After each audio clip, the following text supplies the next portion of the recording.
अस्सलाम वालेकुम viewers, game beat के साथ हाफिज़ मोहम्मद इमरान आपकी खिदमत में हाजिर है। आज पाकिस्तान की तारीख़ में एक ऐसा दिन है जब हर तरफ से पाकिस्तान के लिए अच्छे अल्फाज इस्तेमाल नहीं किए जा रहे, पाकिस्तान की क्रिकेट के लिए अच्छे अल्फाज इस्तेमाल नहीं किए जा रहे। उसकी वजह यह है कि पाकिस्तान के 3 खिलाड़ियों सलमान बट, मोहम्मद आसिफ और मोहम्मद आमिर को सज़ाएँ सुनाई गई हैं, कैद काटेंगे इंग्लैंड में। स्पॉट फिक्सिंग का जो इल्ज़ाम लगा था फिर वो मुजरिम साबित हुए और आज अदालत ने उनको सज़ाएँ भी सुनाई। इस लिहाज से ये ख़ासा एक स्याह दिन है पाकिस्तान के लिए, बदतरीन दिन है और पाकिस्तान की खेलों की तारीख़ में भी, क्रिकेट की तारीख़ में भी ये पहला मौका है कि जब खिलाड़ियों को इस सतह पर सज़ाएँ सुनाई गई हैं और उनकी बाकायदा तौर पर अदालती कार्रवाई हुई है। इसमें कोई दो राय नहीं है कि अगर खिलाड़ियों से गलती हुई है तो उसका वो उनको खमियाजा भी भुगतना पड़ा है, लेकिन बहुत सी ऐसी चीज़ें हैं जो सवालिया निशान भी उन पर उठते हैं कि पाकिस्तान के ख़िलाफ़ जो हम बात करते हैं कि एक साजिश चलती रहती है। पाकिस्तान के लिए पाकिस्तान से वर्ल्ड कप की मेज़बानी वापस ले ली गई, चैम्पियंस ट्रॉफ़ी की मेज़बानी वापस ले ली गई और बहुत सी ऐसी चीज़ें हैं जिनमें हम कह सकते हैं कि बैरूनी मदाखलत होती है और बदकिस्मती से हम अपने दरवाजे भी खोल देते हैं कि आएँ हमें शिकार करें और चले जाएं। ये भी एक पहलू है, लेकिन खिलाड़ियों से गलती अगर हुई है तो उसमें सारे कौम का सर भी शर्म से झुक गया है। आज इस सेशन में हम बात करेंगे इस लिहाज से कि खिलाड़ी किस हद तक कसूरवार हैं, उनको कहाँ उनको सफाई का मौका बेहतर अंदाज में नहीं दिया गया, कहाँ उनको सपोर्ट की जा सकती थी जो नहीं की जा सकी, और क्या ऐसी वजूहात थी कि खिलाड़ी बिल्कुल सब कुछ भूल बैठे और वो ऐसा काम करने की तरफ निकल पड़े, उन तारीख रास्तों पर चले गए जिसका अंजाम इसके सिवा कुछ ना था जो आज हुआ है। हमारे साथ स्टूडियोज़ में तशरीफ़ रखते हैं क्रिकेट के मारूफ तजज़ियाकार चौधरी मोहम्मद सिद्दीक़ साहब। अस्सलाम वालेकुम सर, बहुत शुक्रिया। टेलीफोन लाइन पर हमें ज्वाइन किया है कौमी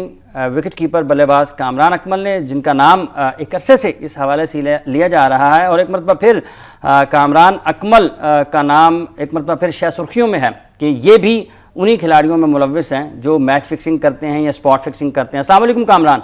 वालेकुम, पहले तो सिद्दीक साहब को भी सलाम जी। अच्छा, किस तरह से आप देखते हैं कामरान, आपका नाम गुज़िश्ता कई सालों से मुसलसल लिया जा रहा है मैच फिक्सिंग में?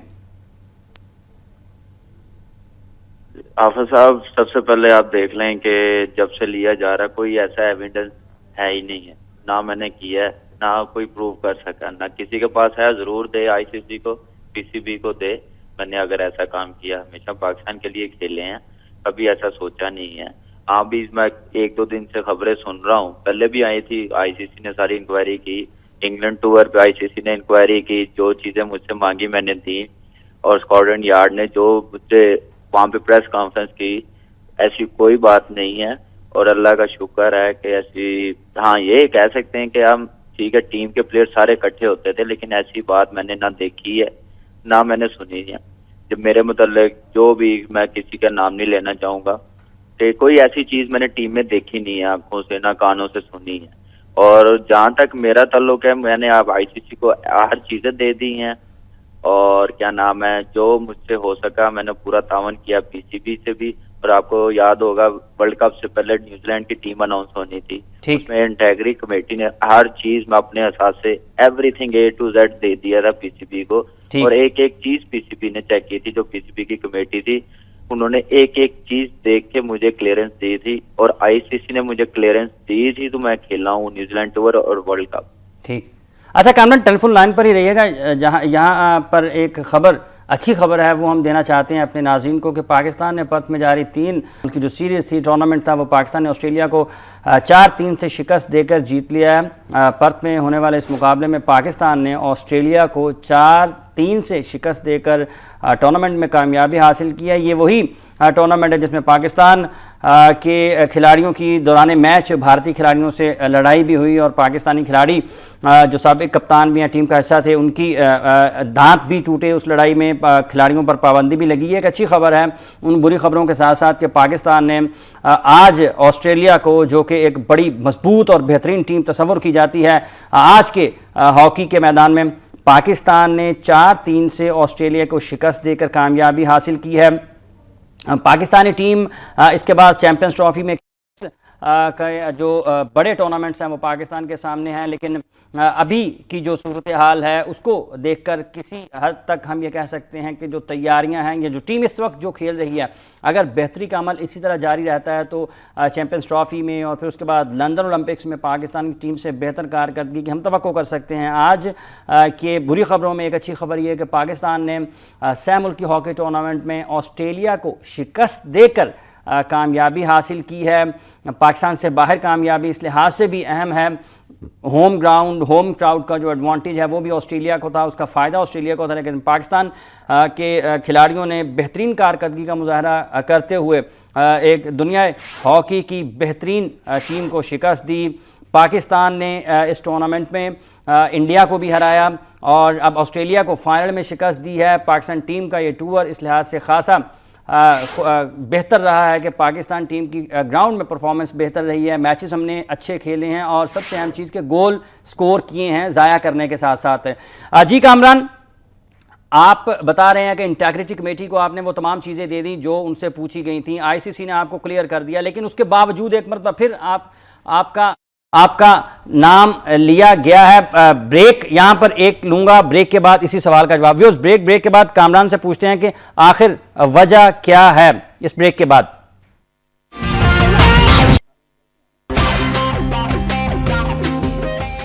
वेलकम बैक व्यूअर्स, बात कर रहे हैं हम स्पॉट फिक्सिंग केस के हवाले से जिसमें पाकिस्तान के 3 खिलाड़ियों सलमान बट, मोहम्मद आसिफ और मोहम्मद आमिर को सज़ा सुनाई गई है। टेलीफोन लाइन पर हमारे साथ हैं कौमी विकेट कीपर बल्लेबाज कामरान अफजल। जी कामरान, सवाल मेरा ये था कि इंटीग्रिटी कमेटी का आपने बयान किया है कि आपने तमाम चीज़ें दे दी थी, लेकिन एक मरतबा फिर आपका नाम क्यों लिया गया है और इस हवाले से आपके पास कोई आईसीसी की तरफ से ऐसी चीज़ है कि आपको दोबारा आपसे तफ्तीश की जाएगी? देखिए जी, उस वक्त भी नाम लिया जा रहा था और इसलिए मैं साउथ अफ्रीका के खिलाफ टीम में आज जगह नहीं बना सका था। फिर पीसीबी ने कमेटी बनाई, उसमें इंक्वायरी की मेरी सारी, उस वक्त जो अभी नाम लिया जा रहा है उस वक्त भी लिया जा रहा था। लेकिन मुझे ऐसा कोई प्रॉब्लम नहीं है। मैं समझता हूँ कि मैंने हमेशा पाकिस्तान के लिए खेला है और जिनके साथ मैं खेल रहा हूँ मैं बड़ा अल्लाह का शुक्र अदा करता हूँ। मैं बड़ी अच्छी टीम के साथ खेलना और पाकिस्तान के लिए खेलना एक बड़ी बात होती है मेरे लिए। मुल्क ही है सब कुछ जिसकी वजह से हूँ मैं। लेकिन उस वक्त भी नाम लिया जा रहा था, सारी चीजें दी आईसीसी ने मुझे जब कहा कि ये चीजें दें, उस वक्त आईसीसी को भी दे दी मैंने। आईसीसी ने मुझे क्लियरेंस भी दी, वो मैंने पीसीबी को भी दे दी थी, चेयरमैन साहब को दे दी थी, पीसीबी के नुमाइंदे जितने भी हैं कमेटी के उनको मैंने दिखाई भी थी और मैंने बात भी की थी रवि स्वानी से। अगर कोई ऐसी बात है तो मुझे डिसीजन बताएं, अपनी जो भी आपकी रिक्वायरमेंट आप पूरी करें, नहीं तो पीसीबी के मुझे कोई ऐसा लेटर दें जिसकी वजह से मेरी सिलेक्शन नहीं हो रही। न्यूजीलैंड टूर है, फिर वर्ल्ड कप है, तो इसलिए मुझे बताया जाए। तो उन्होंने कहा ऐसी कोई बात नहीं है, तो उन्होंने मुझे मेल दी, मैंने पीसीबी को दे दी थी। अल्लाह का शुक्र है, ऐसी कोई बात नहीं। पीसीबी ने सारी कुछ टेक्स्ट मैसेजेस आपके हैं जिनका जिक्र किया जा रहा है कि मशकूक लोगों की जब बात आपस में होती है तो आपका नाम लिया जाता है।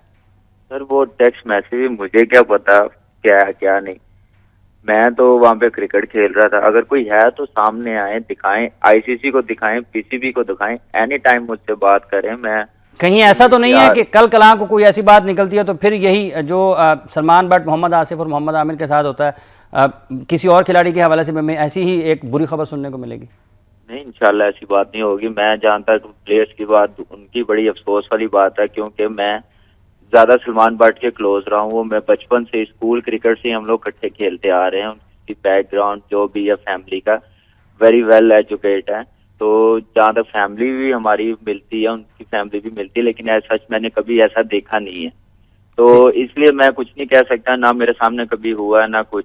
मैं यही देखता हूँ कि वो मेरा अच्छा दोस्त था, अच्छी फैमिली टाइम से उसके साथ, लेकिन ऐसा सच मैंने देखा नहीं है। तो मेरे लिए बड़ी अफसोस की बात है कि एक पाकिस्तान का कप्तान, एक पाकिस्तान का बेस्ट प्लेयर भी था टीम के लिए, लेकिन मैंने कुछ देखा नहीं है। जहाँ तक मेरा ताल्लुक है, मैं आईसीसी जब मर्जी आए, जब मर्जी मुझसे पूछताछ करे, पीसीबी करे, नए चेयरमैन साहब आए हैं।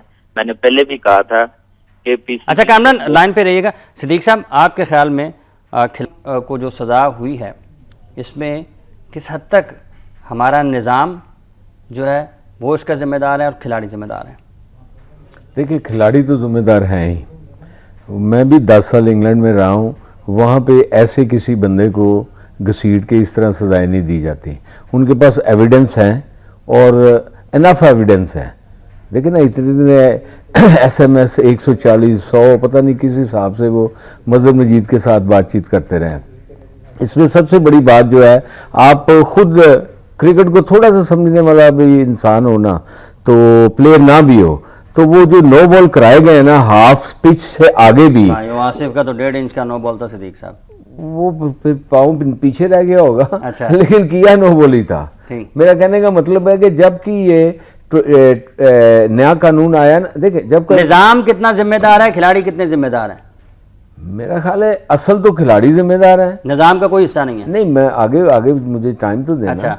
तो निज़ाम ये था कि ये BCCP जो है, हमारा बोर्ड जो है, इसको ये खुद टेक ओवर कर लेना चाहिए था खुद। अच्छा, व्यूअर्स, हमें ज्वाइन किया है स्टूडियोज में कौमी क्रिकेट टीम के साबिक मैनेजर असर जैदी साहब ने। जैदी साहब, निज़ाम कितना जिम्मेदार है और खिलाड़ी कितने जिम्मेदार हैं?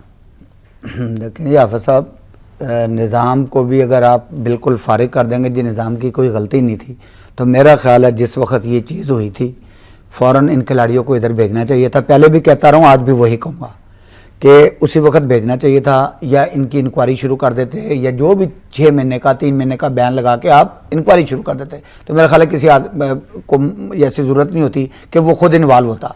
लेकिन एंड ऑफ द डे अभी भी मैं ये समझता हूँ कि अगर यार गलती हुई है, तो आमिर अगर 19 साल के हैं तो सलमान बट भी 50 साल के नहीं है और आसिफ भी कोई 40 साल के नहीं है। ठीक। तो बहुत सारी जगहों पे मैं ये सोच रहा हूँ, अगर किसी का बेटा कोई गलती भी करता है, कत्ल भी करता है, उसके पीछे भी लोग जाते हैं। तो इस तरह कता ताल्लुकी या बहुत सारे जो अपनी एक दुकान चमकाने के लिए लोग शुरू हो गए हैं कि जी कम सजाएं हुई हैं, ज़्यादा होने चाहिए। और भाई पूरा मुल्क करप्शन कर रहा है, हर बंदा करप्शन में इन्वॉल्व है। अब जहाँ गलती हुई है, बल्कि मैं भी कामरान की बात सुन रहा था, मैं भी सलमान बट को बड़े अरसे से जानता हूँ। ठीक है, गलती इंसान से हो गई तो वो सामने आ गई। सलमान बट साहब ने अभी तक तस्लीम नहीं किया। सर मैं बता रहा हूँ, मौक़िफ़ पे कायम है। चले मौक़िफ़ पे काम है, लेकिन उन्होंने एक सजा दे दी। उसको इस एंगल से ना ले हम कि यार इनको अब फांसी जाना चाहिए, इनको फांसी लटका देना चाहिए। एक बाप का किरदार आना चाहिए, क्रिकेट बोर्ड को भी एक ऐसा किरदार आना चाहिए। आपका अपने घर में अगर कोई प्रॉब्लम हो, आप जमानत के लिए नहीं जाएंगे। बिल्कुल ठीक। किसी का बेटा कत्ल करेगा, उसके पीछे जेल नहीं जाते लोग। ठीक। तो इस अंदाज से सोचना चाहिए। और पहले भी मैंने ये कहा था कि उस वक्त के क्रिकेट बोर्ड को भी फादर फिगर का रोल अदा करना चाहिए, और नए चेयरमैन साहब को भी ये देखना चाहिए कि ठीक है, सज़ा अपनी जगह है, कि हम किस जगह उनकी कैसे क्या फेवर कर सकते हैं। गलतियाँ होती हैं, बड़े बड़े लोग करते हैं, बड़े बड़े सियासतदान करते हैं, 70-70 साल के बंदे कर रहे हैं ये काम। तो उसको इस एंगल से न लेना चाहिए कि यार इसका ताल्लुक किस शहर से है, किस सूबे से, ऐसा नहीं होना चाहिए। अच्छा कामरान, आपका नाम, फिर आपके साथ साथ आपके 2 भाइयों का नाम, फिर आपकी फैमिली को भी इस मामले में लिया जाता है। इस हवाले से आप क्या कहते हैं? सर मैंने पहले भी कहा है, जैदी साहब ने मेरे ख्याल से बेहतर समझते हैं। और पहले तो मैं सलाम पेश करता हूँ जैदी साहब को। वालेकुम सलाम। तो ऐसी बात कोई नहीं है, फैमिली ठीक है मेरी डिस्टर्ब हो रही है, लेकिन अल्लाह का शुक्र है ऐसी बात कोई नहीं है। और ये आपको पता ही है, पिछले 2-3 साल से ये काम चल रहा है, तो मुझे कोई ऐसा प्रॉब्लम नहीं है। ठीक है, नाम लिया जा रहा है, मैंने पहले भी कहा कि उसे जरूर चेक करें, चेक एंड बैलेंस होना चाहिए। चलें ठीक, बहुत बहुत शुक्रिया आपका कामरान। सिद्दीक साहब ने कहा है कि खिलाड़ियों को इस तरह तन्हा नहीं छोड़ा जाना चाहिए। ये तो मैं पहले, आपने मेरी बात ही काट ली। मैं भी यही कह रहा था कि अगर हमारा बोर्ड जो है वो खुद इसको टेक ओवर करके। अच्छा, अगर सजा तो मिल गई खिलाड़ियों को, ऑफिशियल्स को क्यों कभी सजा नहीं मिलती? मैनेजर का कोई उसमें जिम्मेदारी नहीं है? जो सिक्योरिटी मैनेजर जिसको भेजा ये काम करने के लिए गया था, उसकी कोई जिम्मेदारी नहीं थी? वो मतलब देखिए, कई चीजें ऐसी जो लड़के छुप के करते हैं। रात को 12 बजे आएगा, छुप के आएगा, सिक्योरिटी मैनेजर को बात और मैनेजर दोनों, उनको को पता नहीं। लेकिन रात को 12 बजे और इसमें इस वाक़े में बहुत फ़र्क है। ये जैदी साहब ने भी कहा, और लोग भी, कई लोग ये भी कह रहे हैं कि जी इनको सजाएं नहीं देनी चाहिए। जैसे आपने कहा जी बोर्ड को भी कुछ करना चाहिए। मैं ये कहता हूँ, ना हमारा बोर्ड कुछ करे, ना बाहर के बोर्ड कुछ करें, तो ये इस लानत को रोक आप कैसे सकते हैं? मेरे नज़दीक ये जो सजाएं दी गई हैं, ये इसके रोकथाम के लिए एक अच्छा मैसेज है। अच्छा, हमें मिसाल बनाना है, सुरेश रायना को नहीं बनाना, शेन वॉर्न को। नहीं तो हम देखें, हम खेलते हैं, हम पकड़े जाते हैं। असल मसला तो वो खेलते हैं, वो पकड़े नहीं जाते। हम खेलते हैं, पकड़े जाते हैं। अच्छा जैद साहब, मजहर मजीद ने ऑस्ट्रेलियन क्रिकेटर्स का भी नाम लिया, उनके ऊपर भी कोई बात करेगा? सर एक बात मेरा ख्याल और भी आपने सुनी होगी चैनल पे कि बोर्ड के कोई एहलकार भी शामिल थे। हाँ, वो मजहर ठीक है ना, का जो स्टेटमेंट है कि क्रिकेट बोर्ड के किसी एक बंदे ने उनको, तो आप इसको तो जरा देखें कि वो कितने पाकिस्तान के हमदर्द हैं और कितने वो बोर्ड में बैठ के क्रिकेट बोर्ड के हमदर्द हैं, उनका पता होना चाहिए। दूसरा, एंटी करप्शन यूनिट पाकिस्तान का है, उनका क्या काम था, उनको किसी को पता था क्या होना चाहिए क्या नहीं चाहिए। कता ताल्लुक इस बात के देखें, ये एक इस्लाह का पहलू भी है बाकी क्रिकेटर्स के लिए, और बाकी क्रिकेटरों को इसका फ़ायदा भी होगा। कई लोग जो इस तरफ सोचना चाहते होंगे शायद नहीं सोचेंगे, ये एक इस्लाह का पहलू भी है, लेकिन इसको इस एंगल से मेरा ख्याल है बिल्कुल नहीं लेना चाहिए। इस्लाह का पहलू किस तरह से निकलेगा जी सिद्दीक साहब? नहीं, इस्लाह का ही पहलू है। जब आप एक बंदे को पकड़ेंगे ही नहीं, छोड़ देंगे, तो वो आज 10,000 का जुआ खेलता है, तो 10 लाख का खेलेगा। जब देखें, जब सजाएं हुई हैं, सजाएं काहे के लिए दी जाती हैं? एक बंदा दूसरे को कत्ल कर देता है, वो बंदा तो वापस नहीं आता। इसको इसीलिए सजा दी जाती है कि ये दोबारा ना करे। लोग जो हैं, ये पूरी जहां जहां ये पढ़ा जाएगा, जहां जहां ये सुना जाएगा, जहां जहां ये देखा जाएगा, जहां जहां इनकी बेइज्जती जो है वो होती हुई देखी जाएगी, तो कोई भी जो इंसान अच्छा, एक बात मुझे बताएं, पहले मैच फिक्सिंग होती थी, ठीक है, एक सबसे अहम किरदार जो मेरी नज़र में है, जिसको सब नज़रअंदाज करेंगे और उस वक्त उसकी तरफ शायद कोई बात ना करने की हिम्मत करे, ना उसको बात भी ना करे। खिलाड़ियों के पहले भी इल्ज़ामात लगे, लेकिन जो लोग उनको अप्रोच करते हैं, माफिया, आमिर सोहेल का मैंने कल इंटरव्यू किया, उन्होंने कहा जी कि ये लीगल और इलीगल बैटिंग माफिया की एक बहुत बड़ी गेम है जिसमें पाकिस्तान फंसा हुआ है। माफिया को कोई कंट्रोल नहीं कर सकता। ये देखें, वो पकड़ा तो गया, मजहर मजीद को भी सजा हुई है, वो अकेले प्लेयरों को नहीं हुई, उनको उकसाने वालों को भी। उसका 58,000 पाउंड जो है वो भी न्यूज़ ऑफ द वर्ल्ड का जो है उन्होंने रख लिया, उसको नहीं दिया। तो अगर इसी तरह सजाएं, मजहर मजीद तो एक मोहरा है ना जी, हमें जी, जब एक आदमी 2.5 साल सजा भुगत रहा है तो वो पार्ट ऑफ द गेम है। आमिर सोहेल ने ज्वाइन किया। अस्सलाम वालेकुम आमिर सोहेल साहब। जी वालेकुम अस्सलाम। आमिर, खिलाड़ियों को सजा सुनाई जा चुकी है, लेकिन एक बड़ा अहम पहलू जो आपने पहले भी डिस्कस किया और उसको आप बार बार उसके ऊपर बात कर रहे हैं कि ये जो बैटिंग माफिया है, इसको काबू किस तरह से किया जा सकता है? मैच फिक्सिंग के ऊपर थोड़ी सी बात हुई तो नई उन्होंने एक चीज़ निकाल ली स्पॉट फिक्सिंग की सूरत में। अब स्पॉट फिक्सिंग के ऊपर बात होगी, खिलाड़ियों को सजा हुई है, तो वो यकीनी तौर पर कोई और रास्ता निकाल लेंगे शुरफा के खेल में घुसने का। देखिए, इसमें जो सबसे इम्पोर्टेंट चीज है, देखिए, इस चीज को आप खत्म नहीं कर सकते, ठीक, इस चीज को आप मिनिमाइज कर सकते हैं, ठीक। मिनिमाइज करने के लिए आप जो है कुछ अक्लमंदाना किस्म के फैसले करेंगे। देखिए, सबसे पहले तो आपको ये चीज डिटरमिन करनी है, जो हम लोग बात करें, जो सारा केस है, ये एक तरह का सिग्नल आया है इंग्लैंड की तरफ से कि जो हमारे जो लीगल बैटिंग जो माफिया नहीं कहना चाहिए, सिंडिकेट है, ठीक, उसको कोई डिफ्रॉड करने की कोशिश करेगा, उसके साथ ये होगा, ठीक। उसके बाद साथ में उन्होंने आईसीसी को अंडर प्रेशर कर दिया कि आपका एंटी करप्शन यूनिट जो है वो फेल हो चुका है। उसकी जो एविडेंस है वो ये है कि आईसीसी ने आज से 2 हफ्ते पहले कामरान अकमल और वहाब रियाज को क्लियर किया, जब थोड़ी सी बात निकली इस सारी हेयरिंग में से। आईसीसी ने फौरन बयान दिया जी कि नहीं नहीं, ये तो क्लियर है दोनों लड़के। उसके बाद आप देखें कि 2 दिन पहले दोबारा से जस्टिस कुक ने कहा इनकी दोबारा से जो है वो इनकी इन्वेस्टिगेशन की जाए। तो ये चीज आपको साफ नजर आ रही है कि आईसीसी को भी एम्बैरेस किया जा रहा है, और जो डोमिनेशन है आईसीसी में अभी जिस लॉबी की, उसको कम करने की दोबारा से गोरे कोशिश कर रहे हैं और इस गेम को दोबारा से कंट्रोल करना चाह रहे हैं। सारी ये सियासत है और उसमें अनफॉर्चुनेटली हम लोग पिसे हैं, नाम भी खराब हुआ, अच्छे टैलेंटेड प्लेयर भी गए। ये सारी एपिसोड से हमें सीख के आगे चलना है।